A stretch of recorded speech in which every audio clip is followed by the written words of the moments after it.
Bueno, muy buenas tardes a todos. Agradecerle a los que se pudieron conectar el día de hoy. La Maestría en Desarrollo Sostenible le da la gran bienvenida a el máster Ronald Sánchez, quien es agrónomo y máster en Desarrollo Sostenible, quien nos va a presentar hoy el tema sobre indicadores de sostenibilidad en agroecosistemas y con el café. Entonces, agradecerle principalmente a él por el conocimiento que nos va a transmitir el día de hoy y por el tiempo que nos va a brindar también. Agradecerle de nuevo a todos los que se lograron conectar y comentarles un poco la dinámica del conversatorio. Principalmente el especialista nos va a presentar lo que es el tema y posteriormente a eso vamos a abrir un espacio para preguntas y comentarios de las personas que están conectadas. Agradecería a todos, por favor, mantener los micrófonos en silencio mientras el expositor presenta el tema. Adelante, Ronald, te cedo la palabra. Bueno, buenas tardes a todos los que nos acompañan el día de hoy. Muchas gracias de nuevo a la Maestría en Desarrollo Sostenible por el espacio. Y el día de hoy tenemos un tema que se llama Indicadores de Sostenibilidad en Agroecosistemas con Café. Es un estudio que se hizo en la maestría de mi tesis, específicamente en la comunidad del Rincón de Mora, San Rafael de Alajuela. San Rafael de San Ramón de Alajuela, perdón. Acá tenemos voy a mostrarles un pequeño video de cómo lucen las fincas. En total se estudiaron 8 fincas que eran de pequeños productores. Eso quiere decir que la más pequeña era casi de 1 hectárea, la más grande llegaba a las 5 hectáreas. Podemos ver un paisaje donde se tenían diferentes tipos de sombra, ¿verdad? Entre ellas caña india, mosáceas, algunos árboles forestales, otros frutales como cítricos, como guayaba, ingas. Entonces, este trabajo duró alrededor de casi 1 año tomando datos y diferentes indicadores de sostenibilidad. Cada finca tiene sus particularidades. Por ejemplo, don Gerardo tenía un invernadero, que ahora más adelante vamos a ir viendo algunas de esas características. La altura a la que se encuentran sobre el nivel del mar es entre 1.200 y 1.400 metros sobre el nivel del mar. Rincón de Mora colinda al sur con Berlín. Digamos, si seguimos más hacia el sur sería con el cantón de San Mateo, al este con lo que es el cantón de Palmares, y también oeste con Santiago de San Ramón, y al norte con el distrito de San Rafael de San Ramón, ¿verdad? Entonces, de San Ramón del centro de San Ramón a lo que es Rincón de Mora son alrededor de 5 o 7 minutos en carro. Es muy corto. Okay. Entonces, parte de la metodología que se utilizó fueron 3 fases. Una fase previa, que fue cómo seleccionamos esas fincas a estudiar. Entonces, en un primer proceso se hicieron varias entrevistas a Café Altura, al gerente, para que me proporcionara diferentes fincas de estudio. Después al ICAFE, para conocer temas de sostenibilidad actuales. En ese momento era año 2016, si no me equivoco. Y después hizo un primer acercamiento con un taller con todos los productores de la zona. Entonces llamó alrededor de 60 productores, porque la idea era hacerlo para todo el distrito de San Rafael de manera estratificada. Entonces, tomar diferentes productores de las diferentes comunidades. Pero al hacer el taller, solo llegaron personas del Rincón de Mora, entonces por eso se delimitó a hacerlo con 8 productores de ahí. Posterior a esto se hizo la delimitación geográfica mediante sistemas de información geográfica y la rectificación en campo, que se plasma con el video anterior mediante un dron. La fase 2 ya fue más de diagnóstico, que abarcó los objetivos 1 y 2 mediante una herramienta que se llama la herramienta de evaluación de sostenibilidad en sistemas productivos agrícolas y pesqueros, es de la FAO, y por sus siglas en inglés es SAFA. donde aquí hay varios pasos a seguir. El primero es la selección de las perspectivas del desarrollo sostenible a evaluar. Después de esas perspectivas o dimensiones, se evalúan lo que son temas, subtemas, indicadores y verificadores. En este caso, yo usé 3 dimensiones. Actualmente la sostenibilidad se puede evaluar en muchas dimensiones. Pero yo usé las 3 clásicas que Zafa la reforma un poquito, no como ambiental como tal, sino como integridad ambiental, la parte económica no como económica, sino resiliencia económica y bienestar social. Y posterior a esto se determinó el puntaje de la perspectiva para cada finca. Y como objetivo 3, se hizo un plan de sostenibilidad utilizando algunas herramientas administrativas para poder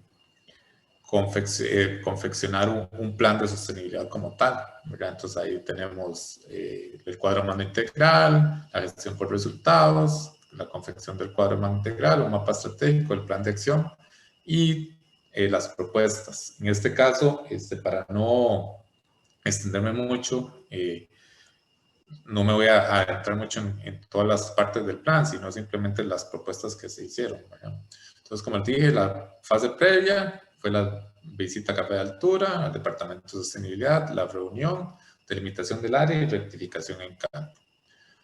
La fase 2 fue con indicadores de sostenibilidad. Entonces, aquí lo que se hacía es, por ejemplo, cada dimensión, como lo pueden ver, tenía una escala de colores, donde el rojo indicaba lo menos deseado, hasta llegar al verde oscuro, que era lo ideal. Pero dentro de esa misma escala de colores se tenían subescalas, ¿verdad? Entonces podemos tal vez tener una finca que está en color verde oscuro, que está acercándose a lo ideal, pero no alcanza el 33,3%, sino puede ser un 27 o un 28%, igual con cada una de estas escalas. ¿Por qué 33,3%? Porque la sostenibilidad se dio, como lo dije, entre las 3 dimensiones mencionadas anteriormente. Entonces, cada una valía 33,3%, y el periodo, ahí, la parte matemática. Después, cada una de estas dimensiones se dividió en temas, la ambiental en 4 temas, la económica en 4 temas y la social en 6 temas. Se hizo una prueba piloto para ver la herramienta con la finca de don Gerardo Quiroz, y ahí eso fue un resultado previo con pocos indicadores para ver si resultaba, y podíamos ver que sí, que en integridad ambiental se tenía un verde oscuro, tal vez en bienestar social un verde un poquito más claro y en resiliencia económica otro verde más claro. Entonces, como les dije, en ese plan piloto, ven que, por ejemplo, en total la finca alcanzó un 69,7%, lo cual podía mostrar que esta finca estaba en muy bueno, ¿verdad? No en ideal, y todavía para llegar dentro del muy bueno le faltaban 11% para llegar a ese 80%. ¿Ok? La fase 3, como les dije, es una elaboración del plan de sostenibilidad. Entonces, a manera de resultados, podemos ver un estado general de las fincas, donde la finca de don Giovanni Chavarría fue la que obtuvo un 83%, siendo la de más alto puntaje, seguidas de la de don Giovanni Mora y don de Walter Salazar, y ya después otras que venían más atrás, siendo la finca de Fernando Mora la de menor puntaje. ¿Qué pasa en la dimensión ambiental? ¿Qué pasó en la dimensión ambiental? Bueno, aquí podemos ver que igual don Giovanni tuvo el mejor puntaje con un 30%, pero por ejemplo, don Olman, que tal vez en su total sí tenía mayor puntaje, en esta fue la de menor puntaje, ¿verdad? En el tema agua, ¿qué se midió? Bueno, ¿qué prácticas hacían para la conservación del agua? ¿Eso qué quiere decir? Si, por ejemplo, dentro de algunos indicadores se usaban tanques de agua para sostener el agua, el tipo de riego, si contaban con algunos instrumentos para medición, ¿verdad? Llámese barómetro, pluviómetro de condiciones climáticas, termómetro, que eso fue deficiente en casi todas las fincas. Si tenían un plan para reducir el desperdicio del agua, entre otras prácticas por ahí, ¿verdad? Labranza mínima, etc. Bueno, sí, lo que era labranza mínima, uso de mantillo o mulch, ¿verdad? Recolecta de agua de lluvia, que ninguna de las fincas lo hacía. Como les dije, algunos instrumentos. Aquí podemos ver algunos de los tanques que presentados en las fincas. Otros tal vez no tenían un tanque como tal, sino tanquetas que llenaban y utilizaban para los riegos. En la parte de suelo se midieron 4 indicadores: la parte de estructura química, la parte de estructura biológica, la estructura física y las prácticas de mejoramiento del suelo. Y ahí podemos ver resultados bastante interesantes. Estructura química, ¿qué se midió? Bueno, el pH con un muestreo de suelos simple, ¿verdad? Se tomaron diferentes muestras en varios puntos al azar en cada una de las fincas y se uniformó la muestra y después se llevó al INICEFOR de la Universidad Nacional a hacer los diferentes estudios, como lo es pH y materia orgánica, viendo después en esta medición de pH cuál es el más ideal para cultivo café, igual los porcentajes de materia orgánica en la relación sobre todo carbono-nitrógeno. En la parte de texturas es una guía visual donde se midió, valga la redundancia, la textura, perdón, en las condiciones físicas se midió la textura del suelo, la porosidad, por ejemplo, se tomaban muestras al azar, igual a ver si había varias raíces o pocas raíces, el color del suelo y la presencia de rocas. Entonces ahí podemos ver cada una de las fincas con algunas de las características de esos suelos, donde se pueden ver raíces, materia orgánica y tal vez son no tan desgastados. En la estructura biológica, aquí se hicieron 2 pruebas. Una fue de lombrices, presencia de lombrices en diferentes puntos también. Entonces, por ejemplo, si en 150 mililitros de suelo salían 3 lombrices, era un indicador de buena calidad de suelo.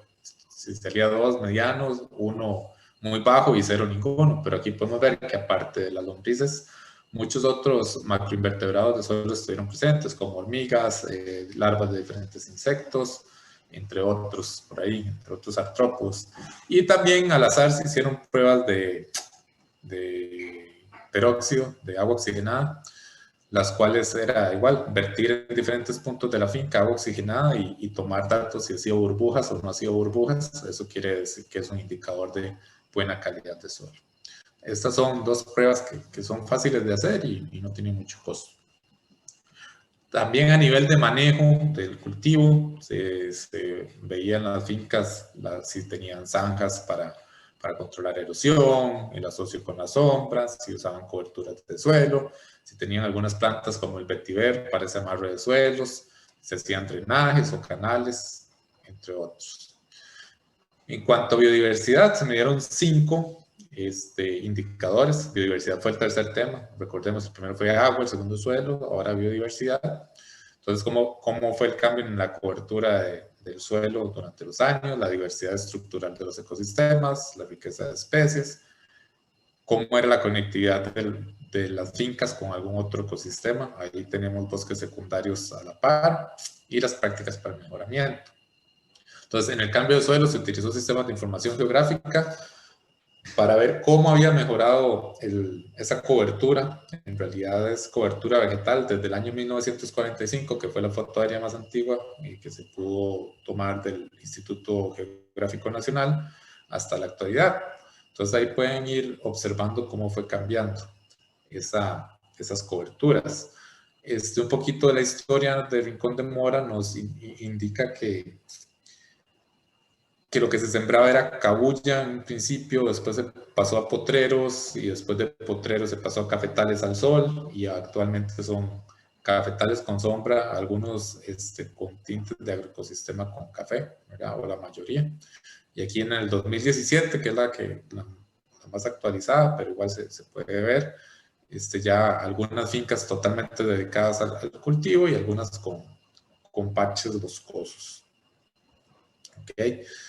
Entonces, esos parches boscosos, como lo podemos ver en este otro mapa, era ver cuántas coberturas de diferentes habían y qué conectividad de ecosistema existía. Entonces, por ejemplo, la de Olmar Ramírez colinda con un bosque secundario, igual a la FGM y la FWS. un segundito para usar el puntero. Nada más.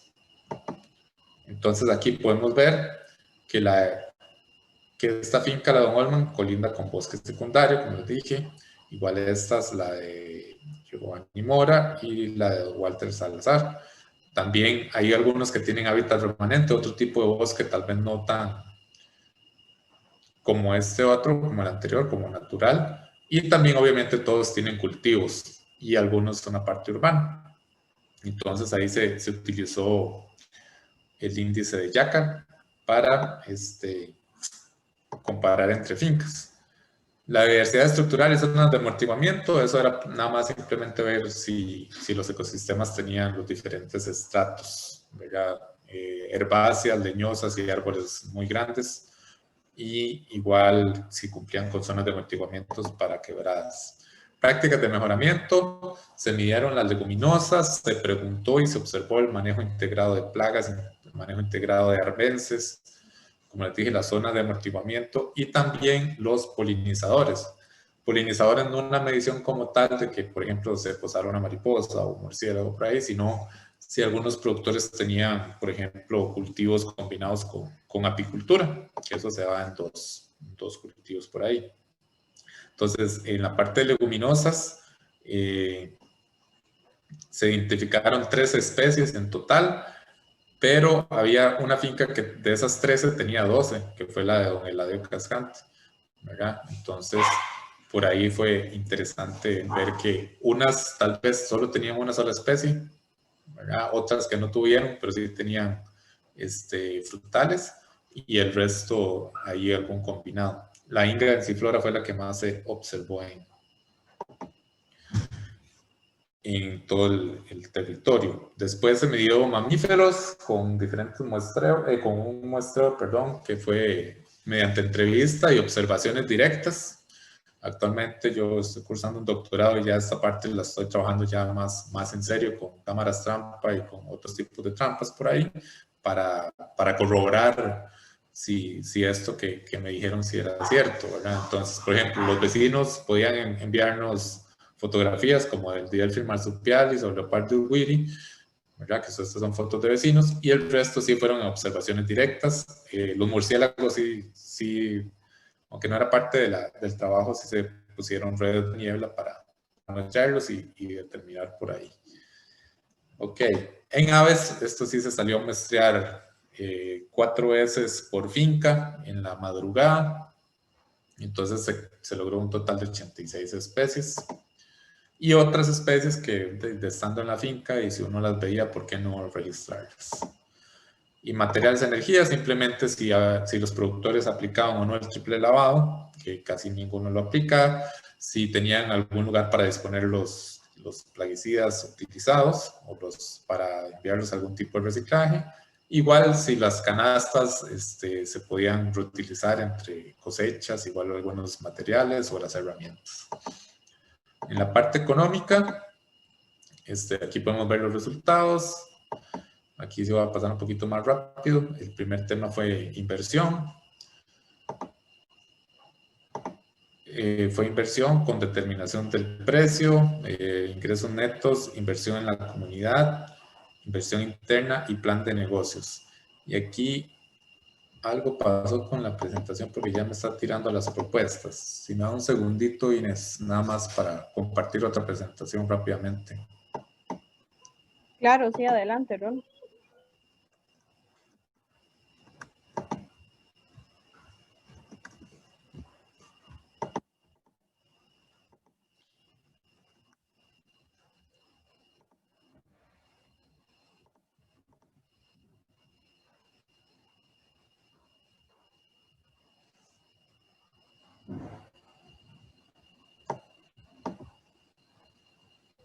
Mientras tanto, comentarles que pueden ir dejando sus preguntas o comentarios en el chat para ser leídas al finalizar. O igual, si quisieran habilitar los micrófonos al final, cuando abramos el bloque de preguntas, entonces podemos hacerlas vía micrófono. Ok, un segundito, ya la tengo acá. Vamos a proyectar nuevamente. Y mis disculpas, no sé qué habrá pasado, que no se guardó bien la presentación, pero ya la tengo. Entonces... Claro, adelante. Aquí está. Me disculpo. Ok, bueno, por donde estamos. Entonces, en inversión se determinaron 5 indicadores. Entonces, era primero la determinación del precio. Si comparaban el precio con mi café, si tenían algún certificado, solo don Giovanni tenía con Rainforest Alliance. Si les pagaban por lote o por variedad de café, eso cuesta mucho a nivel país. Obviamente ninguno se daba. Si los ingresos eran netos, por lo menos un colón más de lo que tenían en costos, ¿verdad? Ya sumando todo, si era neto, si era rentable, de acuerdo a lo que dijeron los productores. Si invertían en su comunidad, ¿verdad? Entonces, por ejemplo, en infraestructura, algunos ayudaban a la iglesia, otros en puentes, otros en caminos. Si ayudaban a la organización, a la cultura, a la parte económica, social, y se reforestaban cerca de toma de agua. Por lo general, todos los productores, a la mayoría estaban en una cooperativa y otros en la asociación de desarrollo, entonces cumplían con todos estos, y además otros productores prestan sus fincas o prestaban antes de pandemia para que los niños de la escuela pudieran ir a tener algún acercamiento con la naturaleza. En cuanto a inversión interna, si tenían investigación, perdón, si invertían en investigación, muy poco lo hacían. De hecho, cuando se hizo los estudios de suelo, solo un productor tenía estudios de suelo de hace como 20 años. Entonces, son temas como que no se toman muy en cuenta por parte de los productores. En la parte del desarrollo para la finca, si compraban algún tipo de transporte, qué sé yo, el carro o un cuadraciclo para poder ir a sus fincas o sacar la producción, y si tenían un plan de finca, no un plan de negocios a futuro. Después el tema de vulnerabilidad, entonces, ¿dónde conseguían sus canales, los insumos? Entonces, si ellos mismos los preparaban o todos los compraban, ahí por ejemplo era mixto, algunos preparaban su propio almácigo, pero sí tenían que comprar, no sé, algún tipo de abono o producían abono orgánico, y por el contrario tenían que comprar algún tipo de almácigo. Diversificación en la producción, entonces si vendía más de una variedad de café, sí hay diferentes tipos de café, en cuanto a variedad, catuahí, caturra, obatá y marsellesa. Si sacan provecho otros elementos, sí, ahí podemos ver en la fotografía que tienen pavos, gallinas, tienen abejas, tienen yucas, otro productor hace vino de moras, también aprovechan dentro del mismo cafetal para sembrar algunas hortalizas. Incluso un productor tiene almejas y creo que ahorita está metiendo camarón o algo por ahí, por el estilo. Si cobraban por otros servicios que brinda el cafetal, no cobran, a pesar de que tienen todo el potencial para algunas actividades extra, que ahora lo vamos a ver en las propuestas. Estabilidad en el mercado, como les dije, 3 productores estaban asociados a una cooperativa y los demás vendían el café a beneficios, que son el beneficio Orlis, Café de Altura y Volcafé, que son de la región acá. Estabilidad con la relación con los proveedores, casi todos sí, con el mismo proveedor de tiempos, ¿verdad? Con proveedores de acá mismo de San Ramón. Igual el flujo neto de efectivo y la garantía de los niveles de producción, que es muy asociado con la diversificación de la producción. ¿Ok? Información y calidad del producto. Certificado orgánico, como lo dije, solo una finca lo tenía, la cual era la de don Giovanni. Compromiso fiscal, todos cumplían con sus impuestos, ¿verdad? Etiquetado del producto, pues ningún café al venderse a granel, ellos no tienen una marca propia, entonces todo va a beneficios. La fuerza de trabajo así regional, se procura que sean mismas personas de Rincón de Mora que ayuden en las diferentes actividades, cosecha, chapia, podas, entre otros. Y plaguicidas peligrosos, que aquí vemos algunos de los plaguicidas encontrados, donde obviamente los que son etiqueta roja eran los más peligrosos por ahí en las fincas. Las compras totalmente locales, como les dije, y el tipo de empleado igual de la zona. La dimensión social, que fue la mejor calificada, todos en verde oscuro. Entonces el primer tema era vida digna, entonces en esto se midió como primer indicador calidad de una vida. Entonces, bueno, el pago de horas extra no se determina como tal, sino simplemente por cajuela, ¿verdad? Y que se les pagara como era. Podían hablar en el lenguaje que gustaran, practicar la religión que quisieran, realizar momentos de comida y momentos de recreación, ¿verdad? Entre sus labores. Como les dije, el nivel salarial que estuviera igual por por encima o igual que lo que planteaba el ICAFE. Capacidad de desarrollo, si tenían capacitación en temas de café, tanto empleados como dueños de finca, igual compartir esas experiencias. Ahí en la fotografía podemos ver una de esas experiencias, que fue un taller, elaborado por Eduardo Cortés, mexicano, de la Universidad de Nayarit. Ahí en ese taller lo que hicimos fue que los productores entendieran la importancia de la avifauna en los cafetales. Después, acceso equitativo a medios de producción. Entonces, igual, si el dueño iba a capacitaciones, si se compartían esas experiencias con otros dueños y con los empleados, si la finca pertenecía a cooperativa o asociación, y oportunidades en cuanto a desarrollo sostenible, ¿verdad? Capacitaciones. Las prácticas de comercio justo, esto más que todo fue por el tema de contratos, si eran contratos verbales o contratos hablados. Solo un productor tenía contrato escrito, perdón, y este productor era porque era socio de Café de Altura. Después, derechos laborales. Aquí, como les dije, si los empleados tenían algún contrato, como llegan solo por cosechas a hacer fincas pequeñas, no se establece ningún contrato escrito, todo va por verbal. Después, las garantías sociales. Bueno, los que tienen peones, que son como 3 productores, sí les tienen todas las garantías sociales para empleados que están en diferentes momentos, no solo en cosecha, sino en poda, en deshierva, en desija y todas las labores que hay por ahí. Si se le habla al empleado cuál tipo de labor tiene que hacer, ¿verdad? Las especificaciones, claro que sí, todo eso se da. Los trabajos forzados, que si tenemos niños o adultos mayores haciendo trabajos, eso no se presenta. Igual el trabajo infantil tampoco. Y la libertad de que los empleados puedan llegar e irse del cafetal sin ningún problema, ¿verdad? A buscar, digamos, cuando acaben la cosecha, ir a otro, no hay problema con eso. Acá en la parte de equidad de género, sí teníamos mujeres que iban a la cosecha y que también se les permitía traer a los niños, obviamente no a hacer el trabajo como tal, porque ya no es permitido, pero sí que estuvieran con ellos. Ahí sí no tenían dónde dejarlos. Y también apoyo a personas vulnerables. Por ejemplo, ahí está en San Rafael está Hogar CREA y también en San Ramón está el Hogar de Ancianos. Entonces, muchas veces se le ayuda a estas personas con las ganancias de las fincas. O con otras comidas, como por ejemplo plátanos o aguacates o otros elementos presentes que hay en las fincas. Seguridad y salud humana. Entonces, el entrenamiento para la seguridad y salud humana. Entonces, los tipos de peligro, que si se avisan que si hay mordeduras de serpientes, si hay caídas, bueno, todo eso se avisa. Si los productores saben de primeros auxilios, ninguno sabía. Si se usa el equipo de protección para aplicación de plaguicidas u otras actividades, eso como en la Viña del Señor, todos, algunos sí, otros no.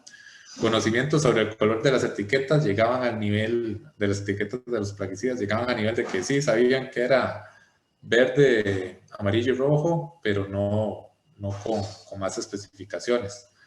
Los protocolos de seguridad, al menos si había un accidente, sabían por cuál calle y callejón tendrían, que era lo más corto para salir de las diferentes fincas. Después, en el lugar de trabajo, si tenían letrinas, ahí pueden ver en las fotos algunos productores con ranchitos más especializados y otros con otros no tan especializados, pero por lo menos no se están haciendo las necesidades dentro del mismo cafetal. El lugar para hacer tiempos de comida, igual los diferentes ranchitos, los protocolos de manejo de equipo peligroso y plaguicidas, los que vienen dentro de las mismas equipos e insumos. El transporte que brinda es seguro y apropiado a la gente que cosecha. Por lo general son pickups o camiones grandecitos, ¿verdad? Entonces, como todo, si se hacen rotación de labores, esto sí se da por la dinámica del cultivo. Personal capacitado para el manejo de equipo pesado, en realidad era de herramientas como guadañas o motosierras, ¿verdad? Y equipo adecuado para realizar las labores, si se les proporciona todo el equipo. acceso a seguridad social y cobertura médica. Los que tenían, como les dije, ya empleados para todo el año, sí tienen su seguro médico, una ruta de vacación. Lo que sí era deficiente era el equipo médico, casi nadie tiene, no se cuenta ni con una camilla por lo menos, ni tan siquiera un botiquín para cualquier eventualidad. Y que si colaboran a la salud humana, claro que sí, porque todos tienen porches boscosos. Y en la parte de soberanía alimentaria, que es una mini pincelada, simplemente si producen algunos de sus insumos, como les dije, se producen algunos abonos y algunos almácigos. Entonces, el estado general de las fincas, ahí las podemos ver. Como les dije, don Giovanni con 83% la mejor, y la más bajita es la de Fernando Mora, que es con un 71%, y oscilan entre verde claro y verde oscuro. Entonces, en promedio para el Rincón de Mora, en ese momento, que fue 2016-17, el puntaje fue de 78,5. El plan de esto me lo voy a saltar porque no viene al caso. Y se hicieron dos propuestas. La primera, denominada aprovechamiento de los recursos naturales.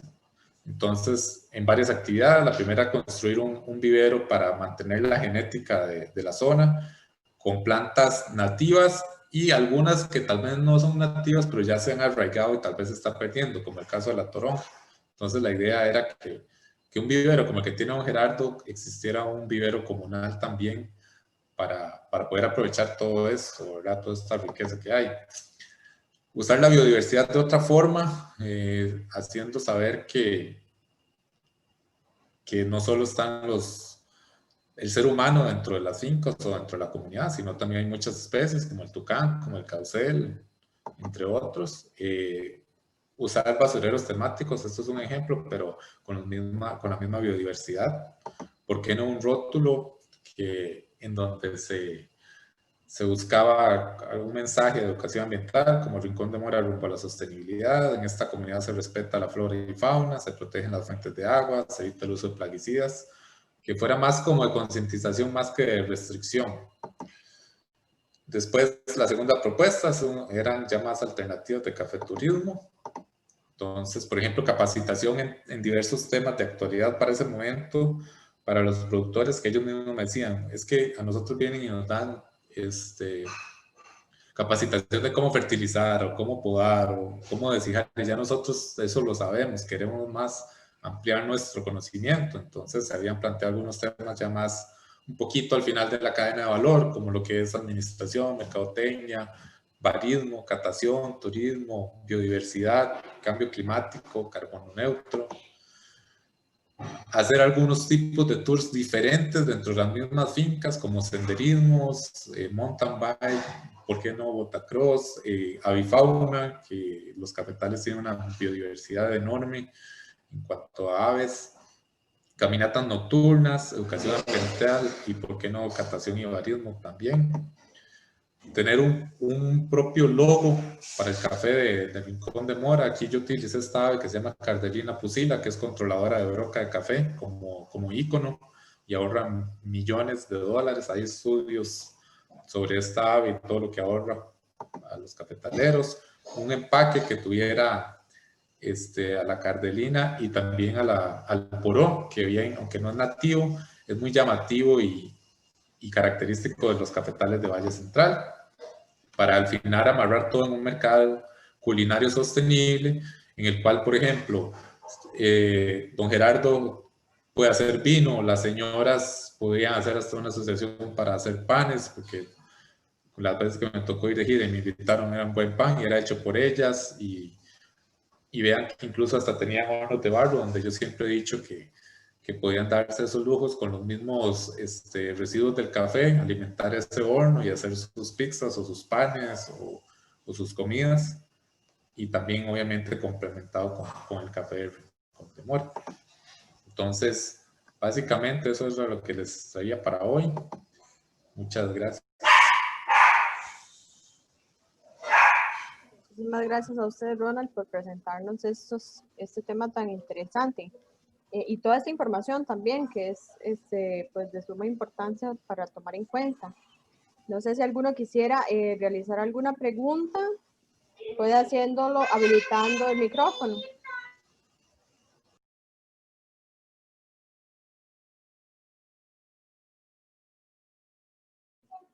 Entonces,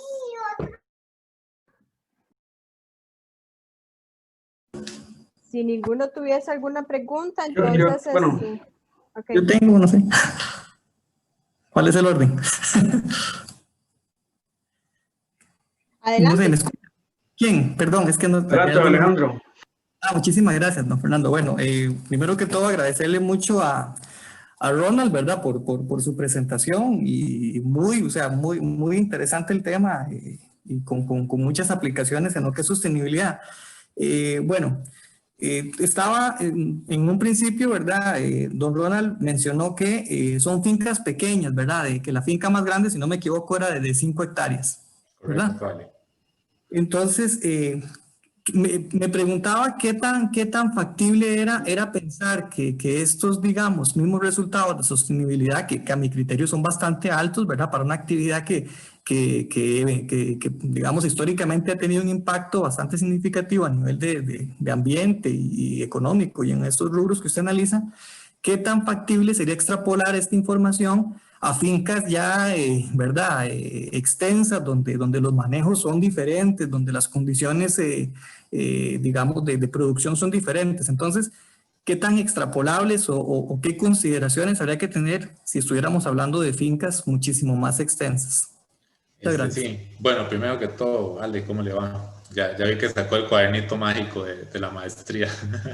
Tengo bastante, entonces ahí muchas, esto es por lo interesante, Sí, sí. No, vea, eso es lo bonito de la herramienta que yo utilicé, y yo lo he dicho, ¿verdad? Porque yo también ya la he utilizado en sistema de plátano en Talamanca, igual con pequeños productores. Pero ¿qué pasa? Que, por ejemplo, la herramienta, usted la puede adaptar al sistema que usted va a trabajar. Entonces, tal vez en no tenemos, por ejemplo, los empleados fijos. Tal vez en un cultivo ya de 100 hectáreas usted tiene que tener empleados fijos o otro tipo de maquinaria, entonces ya ahí van cambiando los indicadores. Lo que yo digo es que tal vez no extrapolar los datos, sino ajustar la herramienta para poder hacer la medición pertinente para ese tipo de sistema que se va a usar. Ahora, en Costa Rica tampoco es que tenemos extensiones grandísimas de café, ¿verdad? Entonces, si yo me voy, no sé, a Colombia o Brasil, dice si tendrían que usar otros indicadores más interesantes, porque de hecho, más bien yo hice el ejercicio al revés, ¿verdad? La herramienta viene para esas grandes producciones y yo decía, bueno, por ejemplo, decía uso de maquinaria pesada como tractores o cosechadoras de café. Yo no me imaginaba una cosechadora en pendiente de 45 ahí en San Ramón, ¿verdad? Entonces es donde van las variables del indicador, pero sí es muy acertado poder determinar que sí, que no. Y igual, ver si es un agroecosistema, si tiene sombra, no sé. Hay una clasificación que a mí me gusta mucho, que es, bueno, si está el sol, si es rústica, si es policultivo tradicional. Entonces tiene como una categorización. Esa es la hicieron en México. Unos autores se llaman Moguel y Toledo. Entonces es muy interesante esa parte. Bueno, muchas gracias. Alejandro, por la participación. No sé si alguno... Sí, adelante. Sí, yo tengo, bueno, es más que todo un comentario, ¿verdad? Bueno, felicitar a Ronald por esa investigación muy enriquecedora, ¿verdad? Y sí, bueno, eso me gusta a mí porque llega a confirmar otra vez, ¿verdad? Que la parte de diversidad es fundamental para la sostenibilidad. Entonces, estas fincas, bueno, sostenibilidad no solamente ambiental, productiva, sino hasta social, ¿verdad? Porque las fincas de café siempre se han caracterizado ahora por ser muy democráticas, ¿verdad? O sea, han estado repartidas, bueno, ahí se ven unas fincas pequeñas, ¿verdad?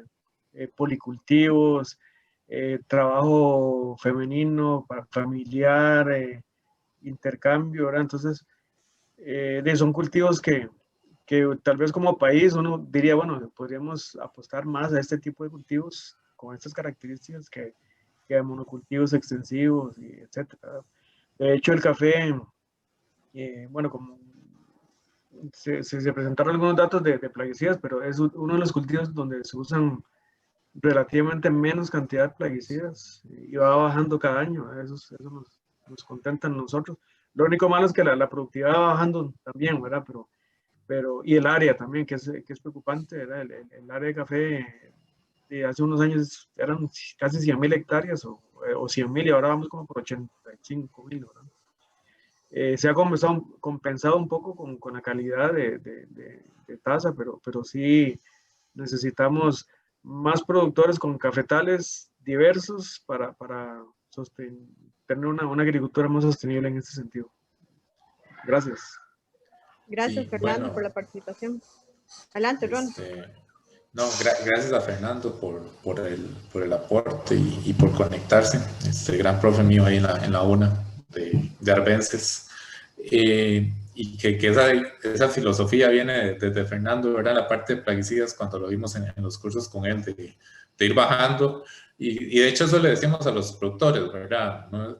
Tal vez herbicidas se puedan bajar con chapia, pero tal vez para controlar roya, hasta que no salga algo más, no sé, un controlador biológico más eficiente, y vamos a tener que usar estos plaguicidas. Y lo otro que dice Fernando muy interesante es la parte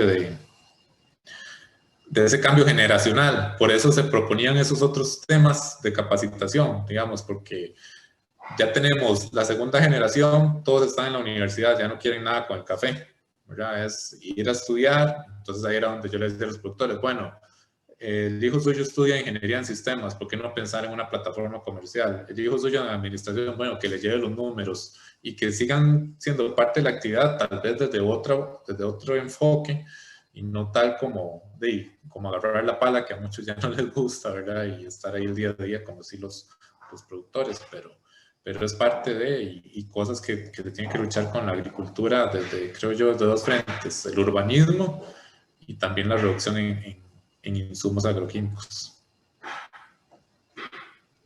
Listo, por acá tenemos una consulta. Nos dicen en el chat, Eliezer Vargas: mi papá está comenzando con un proyecto de productos orgánicos como plaguicidas, abonos, entre otros. ¿Qué sería lo fundamental con base a esta investigación que él tendría que cuidar, por decirlo así? No sé si queda clara. Si no, Eliezer, puedes habilitar el micrófono y hacer la sí, consulta. Tal vez que la extienda un poquitín más, creo yo. A ver qué. Primero que. Sí, entiendo que. Sí. No, que primero en qué cultivo, ¿verdad? Porque. No. Bueno, No, de productos orgánicos. Ok. Buenas noches, sí. Él ahora está desarrollando ese proyecto que es hacer plaguicidas y todo eso de forma natural porque sabemos que los productos químicos, aunque son más eficientes, por decirlo así, son más dañinos a los suelos, el aire, hasta para el mismo productor es dañino, ¿verdad? Entonces, ¿qué sería como lo que más él debería de cuidar para su proyecto respecto a todo lo que mencionó usted aquí? No sé si queda claro. Sí, bueno, hay varios aspectos a tomar en cuenta, y yo creo que en esto sí me voy a aprovechar que está Fernando, que sabe más de plaguicidas que yo, ¿verdad? Para dar una mejor respuesta. Bueno, yo creo que el ingrediente activo y cómo hacer para que cumpla un efecto con las diferentes plagas o los productos que se van a tratar, ¿verdad? Llámese un arbence, o llámese un nemato, un ácaro, un insecto, no sé, una enfermedad. Por ahí puede ir la idea. Igual con los abonos, siempre pruebas de fertilidad, no hay nada más que hacerle, ¿verdad? Para ver igual en cuál mercado va a vender esos abonos y esos plaguicidas. Depende del cultivo donde los quiera vender.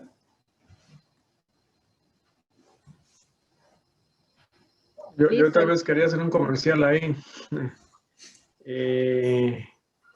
Sí, bueno, como les dije, a mí me gusta mucho el cultivo de café porque uno puede diversificar mucho, incluso con arbences. Ya se ha visto que esa cosa de que uno tiene que fertilizar después de un control de malezas ya es casi que un mito, ¿verdad? Más bien es casi que al contrario, ¿verdad? Buscar uno que la planta sea un reservorio de fertilizante, una forma de liberar lentamente fertilizante, sobre todo en terrenos quebrados, que son muy comunes en cafetales. Lo que les hablé hace un rato del descenso de productividad que ha tenido el café desde los años 2000, más o menos, año con año viene un descenso, podría estar relacionado con el uso de herbicidas, ¿verdad? Y principalmente con el uso de glifosato, por su parte de toxicidad acumulativa en el café, ¿verdad? Que si bien no va a matar la planta, pero sí la planta lo resiente con eso de bajar la producción, ¿verdad? Y alternativas hay ahora para cualquier cosa, sobre todo en café, que demanda relativamente poco control, ¿verdad?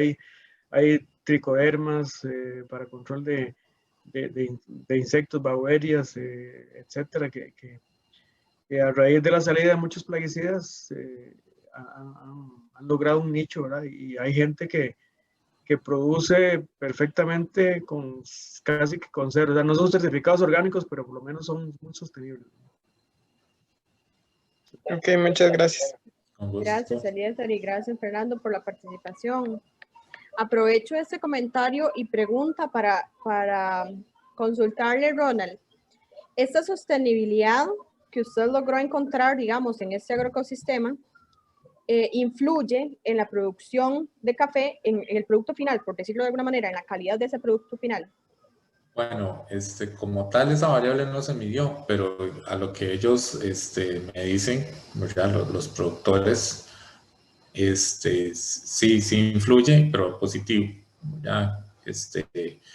¿Y por qué? Porque no solo tienen el café, tienen otros ingresos, ¿verdad? Si usted tiene un cafetal a pleno sol, tiene el cafetal a pleno sol. En cambio, por ejemplo, yo todavía sigo visitando las fincas con este tema de la OTA del doctorado que estoy haciendo, y usted ve, un día no hay café, pero sacamos plátano, no hay plátano, bueno, y sacamos aguacate o banano, o por ejemplo don Gerardo que tiene las moras, que le vende ya cadenas de restaurantes aquí en San Ramón, la mora congelada para batidos. Entonces tienen otras opciones, y creo que la visión de ellos de esa diversificación sí les colabora bastante. Hay otros que también para autoconsumo o subsistencia. Incluso yo he visto dentro de las mismas fincas que llega un vecino que tal vez ese día tiene hambre y ahí tome, aquí está un aguacate, unos plátanos, vaya, cocine y se salvó, como decimos, salvó la tanda por hoy. Entonces sí creo yo que digamos la productividad de café les colabora, pero también tienen todos esos otros elementos que les ayudan a complementar. Y a mí me gusta mucho el caso de don Gerardo, porque don Gerardo tiene una buena visión en el sentido de que él también tiene su finca en San Carlos, que es ya más de silvopastoril, y con la madera que tuvo hizo su casa en Rincón de Mora, ¿verdad? Entonces uno dice, bueno, ahí si tuviéramos esa visión y esas ayudas también de la misma naturaleza, sería todo un poco mejor y menos impactante por ahí. Muchas gracias. Alejandro, tenés la mano levantada, entonces no sé si quieres aportar. Adelante. Sí, gracias. Bueno, espero no quitarle el campo a alguien, ¿verdad? Si alguien pues tiene más preguntas, pues ahí no, ¿verdad? Bueno, Ronald, no sé, ¿verdad? Porque no es mi área, si estos criterios de sostenibilidad están incorporados a la hora de valorar o de planificar, si se puede dar el término, la actividad agropecuaria de nuestro país, bueno, la actividad agrícola de nuestro país, o sea, porque me parece que es una herramienta súper interesante, quizás no como o sea, como para guiar o no necesariamente, ¿verdad? La actividad productiva agrícola, pero sí, digamos, como para diferenciar, hacer esa diferenciación entre actividades agrícolas con altos niveles de versus, ¿verdad? Pues, agricultura tradicional. Entonces, no sé si se ha pensado, si lo has tomado en cuenta, si habría la posibilidad, si consideras que existe la posibilidad de incorporar esos criterios de sostenibilidad que son, o sea, que como vos lo mencionaste, me gusta mucho que hayas hecho esa adaptabilidad y que creo que que son súper valiosos, ¿verdad? Para caracterizar la productividad costarricense. Entonces, ¿cómo ves tú esta posibilidad de incorporar esos criterios? Y bueno, si es viable o no. Gracias. Bueno, yo creo que cada finca tiene su historia, ¿verdad? Porque cada productor tiene sus detallitos diferentes, ¿verdad? Vea lo que es una comunidad, esas fincas no están ni en 1 kilómetro cuadrado una de otra, de hecho hay muchas que están a la par una de otra y tienen sus diferencias. Yo pienso que la herramienta es muy útil, que nos ayudaría a direccionar hasta políticas productivas, ¿verdad? Si ya pues, nos ponemos fuertes a armar un diagnóstico. Y incluso siempre hemos visto de la maestría también que hay un déficit, que por ejemplo usted va a una institución pública y no tiene un dato de qué se produce en dónde. Usted va a un MAC o un INDER y no le dicen, bueno, hay tantas hectáreas de tomate en esta zona o tantas de esto otro. Entonces, herramientas como estas se podrían usar, creo yo, para direccionar toda esta parte agrícola y mejorarla aún más, ¿verdad? No es que se hagan las cosas del todo mal, pero sí se puede afinar siempre esta parte. Muchas gracias, Alejandro. No sé si alguno tiene alguna otra pregunta o comentario. Si no, me gustaría consultarle, Ronald, ¿por qué considera usted que el ámbito social fue uno de los que dio mayor calificación? ¿Cuál crees que fue como pues, la razón? La razón, muy sencillo, yo creo que es un pueblo todavía, ¿verdad? Entonces, ellos están en el día a día luchando para salir adelante. Entonces, usted puede ver, por ejemplo, a don Fernando, que hoy estuvo cosechando, y el otro día fue a la finca de don Olman a podar para ganarse esa extrito, y don Olman le ayudó. Y tal vez don Olman tiene que es ingeniero y tiene el café un poquillo más como hobby, ¿verdad? Entonces él ya tiene su trabajo y tiene el café y es pensionado, entonces lo tiene más como hobby. Entonces creo que por ahí todo eso, igual tampoco es tan estricto como, por decir, una transnacional que le dice a usted, bueno, dentro de tal hora, tal, tiene que seguir estos lineamientos, sino, por ejemplo, podemos verlo en cosas tan fáciles como usar el lenguaje que quieran o la religión que quieran, ¿verdad? Nadie se pone, como decimos, a lo tico en varas con eso, ¿verdad? Entonces, simplemente lo que ocupamos es seguir con esa cultura de café. Tal vez lo que sí falló un poquillo ahí son las medidas de seguridad, que si a alguien le pasa algo, tienen que ver cómo hacen, porque, bueno, dichosamente esta comunidad está cerca al hospital, ¿verdad? Pero digamos, otras que yo sé que tienen café, por ejemplo, en Berlín y Llano-Brenes pasa algo y muy probable no tienen ni un botiquín, si es donde ahí tienen que correr, que es la parte social que yo veo. Y lo otro, digamos, deficiente en la parte social es esa diferencia en la parte de los contratos, ¿verdad? Entonces puede ser que es ventajoso y no. ¿Por qué? Porque si usted no le quiso vender a Café de Altura por el precio X, se fue para Volcafé y si no para Orlich, ¿verdad? U otro. Pero también si usted no tiene un contrato, puede ser que ninguno le reciba y perdió toda la producción en ese momento. Entonces por ahí son pros y contras. En algún momento ellos hablaron en esta cooperativa que estaban creando, que se llamaba Café, creo, si no me equivoco.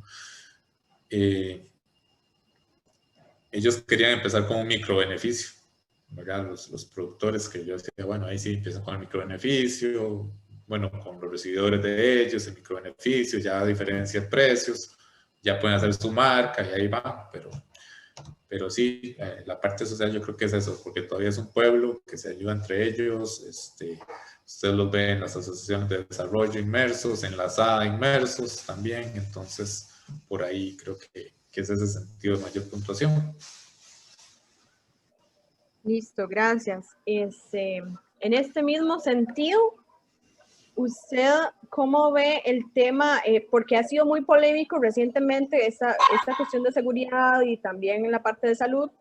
En este sitio específicamente, ¿cómo se da el tema de la contratación de extranjeros? Si en realidad no existe o si son solo locales. ¿Cómo ves esto en la parte social en relación a estas fincas que lograste investigar? Bueno, para cosechas sí llegan bastante nicaragüenses, digamos, en toda la zona. Usted puede bueno, ahorita por la pandemia no, ¿verdad? Pero digamos, para octubre usted llega al distrito San Rafael y usted ve bastantes nicaragüenses, extranjeros de otras zonas,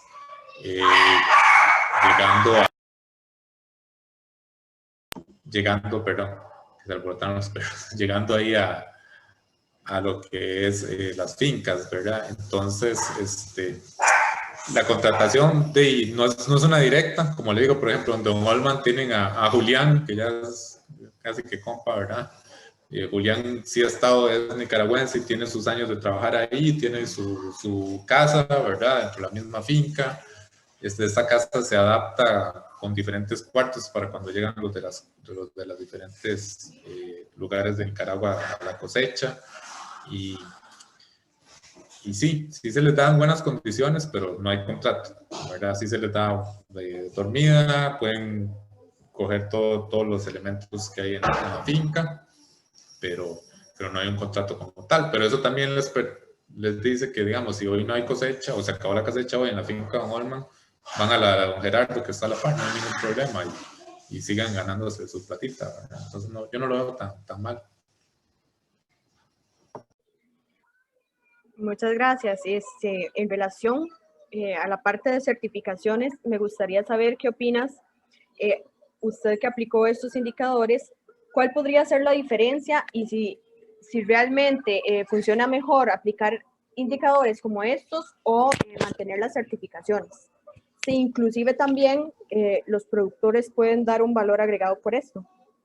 Adelante. Sí, bueno, el único que tenía, como le digo, es don Giovanni con Rainforest, y a veces muchos de ellos me decían, ¿por qué no? Porque hay mucho trabajo y poco la ganancia, aunque no parezca. Entonces yo conozco un caso muy bueno en México, en el INECOL, que ahí sí lograron conjuntar la parte académica, la parte política y la parte de productores. Ellos tienen un certificado que se llama OICOS. Entonces ahí ellos sí cumplen con esa diferenciación de precios. Eso queda en Jalapa, en Veracruz. Entonces, sí han podido lograr convencer a los productores que tenían café de sol, pasarse a sombra, tener una diferenciación por precio, tener su marca, incluso tienen hasta laboratorios o sea, es como el sueño cafetalero agroforestal, creo yo, está ahí en México, porque sí cumplen toda la cadena de valor como tal, pero con un certificado que sí les cumple, ¿verdad? No por ejemplo, un Rainforest en ese momento, que no sé cómo está ahorita porque no lo conozco, con diferentes trabajos que le decían, bueno, tiene que tener tantos metros de vetiver sembrados, que ahí lo podemos ver en la foto, y incluso a veces no se cumplió. O sea, señores, que a veces son tantas cosas que yo tengo que hacer el trabajo que después cumplir estos requisitos y me baja por, qué sé yo, 12,000 colones por hectárea, ¿verdad? Al final, dice, yo lo hago por la parte de conciencia ambiental, no tan siquiera por los otros cinquitos que me estoy ganando por ahí. Claro, sí. Qué importante eso, ¿verdad? Porque creo que es una de las cosas que se pueden ir como resaltando en relación a esa diferencia entre certificaciones e indicadores, que probablemente pueden como medir más o inclusive pues demostrar más lo que se está aplicando. No sé si alguno quisiera hacer alguna pregunta o comentario, porque veo que ahí Alejandro mantiene la mano arriba, o es... Adelante. Démosle otra pregunta, Alejandro, está muy emocionado. ¿Vale?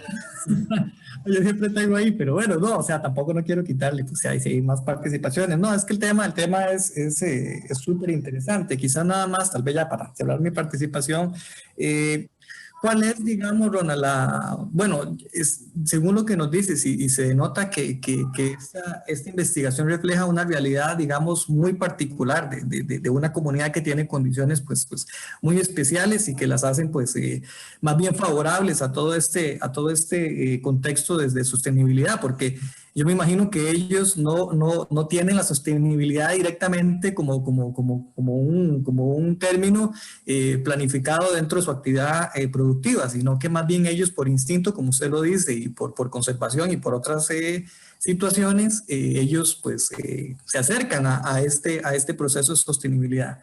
Entonces la pregunta es tal vez, o sea, ¿cuál es la visión que tienen ahora estos estos productores, cuáles son las expectativas que quizás generan a futuro, ahora que usted ya le muestra pues toda una serie de indicadores, una serie de acciones, una serie de parámetros que engloban la sostenibilidad. Entonces, qué bonito es que ha habido, digamos, una reacción positiva a incrementar todavía más ese alcance en sostenibilidad. Entonces, sí, a ver si ahondas un poquito en eso. Sí, vea que es interesante porque incluso, bueno, yo lo presenté a la Asociación de Desarrollo y lograron hacer una cafetería que no existía. Se llama Brisa la Montaña, valga el anuncio, ¿verdad? Pero está ahí inmersa entre los cafetales. Entonces ya uno ve gente que llega a tomarse un café oyendo el río, que no, digamos, en el centro de San Ramón estará oyendo carros, ¿verdad? Entonces yo creo que sí va quedando la espinita, pero hay que seguirles demostrando con datos, ¿verdad? De lo que tienen. Por ejemplo, cuando llegó el mexicano a dar la charla, un muchacho que viene del norte de México, casi con la frontera de Estados Unidos, que nunca ha visto un tucán, y llega y se encuentra 8 tucanes en el primer visita, ¿verdad? Y casi se pone a llorar porque está apasionado por los tucanes. Ellos ya se empiezan a dar cuenta del tesoro que tienen, ¿verdad? Que a veces, creo que el tico, por ejemplo, tenemos la dicha de vemos un tucán, otro tucán, ¿verdad? No sé, tal especie, otro mono, cualquier cosa. Pero hay que seguirles demostrando con datos. Y aquí nada más, no sé si Inés me da un chancecito de mostrarles un buen indicador de sostenibilidad ambiental, que es lo que estoy trabajando ahora con mamíferos ya un poquito más fuerte, porque eso es otra cosa de la herramienta. Usted puede seguirla puliendo, y yo ahora me metí en la parte solamente de biodiversidad en mamíferos a pulirla bastante bien, porque fue como una espinita que me quedó de ¿por qué quedarme solo con una entrevista si puedo ir a ver, descubrir ese mundo? Entonces, nada más les voy a compartir un video súper corto de... Sí, adelante. Con eso tal vez, Ronald, podemos ir haciendo como la parte de cierre en relación también a esa pregunta que te voy a hacer, porque fue una de las cosas que a mí me generó como, pues, curiosidad. Usted nos mencionó en algunos momentos, según los mapas que nos presentó, que algunas de estas fincas tienen conectividad con ciertos parches o remanentes boscosos. Entonces también, ahora Correcto. que nos vas a presentar esto, si con relación a la biodiversidad que tienen estos agroecosistemas, específicamente cafetaleros, ¿tiene alguna relación que tengan esa conexión o tengan esa cercanía a estos remanentes? Y si, no sé, si existirá la posibilidad de que esa biodiversidad dependa de eso. Sí, no, totalmente de acuerdo. Nada más dame un segundito porque no sé por qué no me está proyectando el video, sino lo que voy a hacer es poner esto. Vamos a cerrar acá.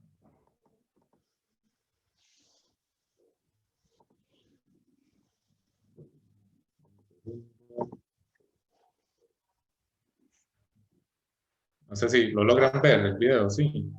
Sí, lo estamos Sí, se está proyectando. Ok. Entonces, ahí no sé si logran ver el animalito que está acá. Para mí eso es uno de los mejores indicadores de que de verdad la finca tiene su sostenibilidad y su conectividad con un ecosistema un poco más grande, que ya sería esta finca conocida aquí en San Ramón como la finca Doña Yolanda Orlich, ¿verdad? Que es un bosque secundario, y también está la reserva Madre Verde, Palmares, que sería más hacia el este. Este animalito se llama cabazado centralis, es otro tipo de armadillo, otra especie de armadillo que cuesta verla, y salió 2 veces en cámaras trampas. Hay una publicación y uno dice, bueno, ¿y qué se va a estar imaginando uno algo como eso? O otros elementos por ahí que no los puedo tirar todavía, pero tal vez en un futuro hacemos otro webinar por ahí. Los vemos, pero que yo digo que sí, ¿verdad? Que sí se está cumpliendo entonces también a nivel ambiental con algo como eso. Y digamos, de las 35 especies que se logró ver a nivel de mamíferos en una entrevista, porque eso era con una foto, yo le enseñaba, ¿ha visto este animalillo? Y tal vez decían sí, ¿verdad? Porque sí lo habían visto, o sí por querer decir que sí. Ahí a veces con las encuestas cuesta un poquito, pero ya viendo que esas 35 que yo en un momento la vi en la maestría y ahora que en el doctorado he rectificado 16 y me han salido, por ejemplo, este armadillo, que no estaba tan siquiera entre los que los productores me decían, o una musaraña, que también es algo, un animal extraño, o un grisón, tampoco los tenían vistos. Yo digo, bueno, si se trabaja bien, sí pueden ser puentes para los ecosistemas más grandes, ¿verdad? Los sistemas agroforestales, llámese en este caso café, puede ser cacao, en otros países hay chicle o hay hule, ¿verdad? Que también se puede por ahí. Incluso en la investigación que hicimos en Talamanca, vimos que el plátano también tiene, si se maneja de una buena forma, tiene o puede ser también un buen puente de biodiversidad. Entonces, creo yo que no es satanizar la agricultura como tal, pero sí tratar de manejarla de manera diversificada con otro sentido. Entonces, por ahí va creo que la respuesta a la pregunta que me planteaba Inés. No sé si alguno otro tiene alguna pregunta o comentario que la pueda hacer, ya sea por el chat o por habilitando su micrófono. Ale, Si no, no sé si tiene otra. No, otro día, por teléfono, está bien. Si no, Ronald, ¿nos podés tal vez hacer un cierre en relación a esta pregunta? ¿Considera usted que este es un ejemplo de una agroactividad que puede ser sostenible y que puede ser aplicada a otras actividades agropecuarias? Sí, sí, sí. No, yo considero que el Rincón de Mora tiene como pueblo, ¿verdad? Tan siquiera como agroecosistema, como pueblo como tal, puede llegar a ser un buen ejemplo de sostenibilidad. Por eso se hablaba de esos rótulos a la entrada y la salida de un Rincón de Mora rumbo a la sostenibilidad, ¿verdad? Donde todavía se hacen buenas prácticas de conservación de suelos, de mejoramiento. Tenemos casas que tienen patios como los de las abuelas, con todo lo que se pueda comer y más. Entonces, creo yo que es un pueblo bastante interesante. Si ya hablamos de desarrollo, si en algún futuro arreglan la carretera entre San Ramón y San Mateo, es un brinco a Pacífico Central, que más bien se convertiría hasta en una ruta comercial, porque si se puede hacer una ruta, turística, desde Jacó hasta Fortuna, y se ahorra un montón de tiempo sin pasar por Esparza o ir a dar toda la vuelta por la costanera.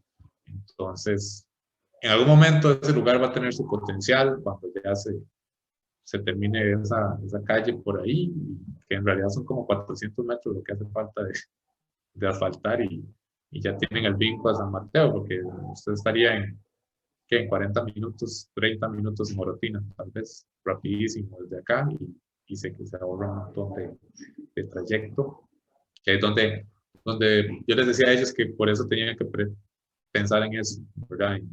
En no proyectarse ni la hora, sino tratar de asociarse o hacer la cooperativa y ver cómo empezar. Y ya yo vi que, bueno, ya hicieron aunque sea una misma persona con capital propio, ya hizo su cafetería y algo ahí empezó a servir la tesis. Ya hay un rotulito por ahí que lo que iban a poner en un mapa. Yo decía, no, pongan las quebradas o pongan la biodiversidad. Entonces ya hay un rótulo y ahí van, ¿verdad? Porque igual tienen sus labores del día a día como agricultores que son bastante interesantes. Pero sí. Listo, muchísimas gracias, Ronald. Con mucho gusto. Vamos a tener este y otros conversatorios que también están en el canal de YouTube. Los pueden consultar ahí para los que están conectados y también por si alguno quisiera consultarlo o compartirlo en el canal de YouTube de la Maestría en Desarrollo Sostenible. Y también pueden consultar otros conversatorios que vamos a estar organizando en las redes sociales como Facebook e Instagram, donde se estarán publicando las próximas invitaciones. Agradecerle a todos por conectarse y sacar este ratito para compartir.